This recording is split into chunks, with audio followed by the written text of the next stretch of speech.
श्री गुरुभ्यो नमः. श्रीराम प्रश्न विचारत आहेत. संसारात राहून वैराग्य ठेवता येतं का? गुरुवर्य म्हणाले, रामा, हो नक्कीच. वैराग्य म्हणजे संसार सोडणं नाही, तर आसक्ती सोडणं.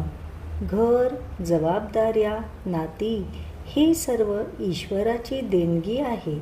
समस्या नाती नाहीत, समस्या आहे चित्ताची चिकट आसक्ती.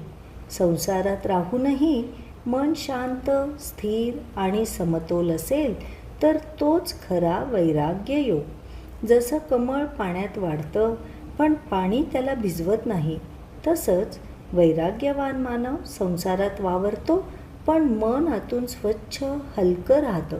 तो काम करतो पण अहंकाराशिवाय, तो प्रेम करतो पण मालकी भावाशिवाय, तो जगतो पण आतून मुक्त असतो. हरिओम तत्सत.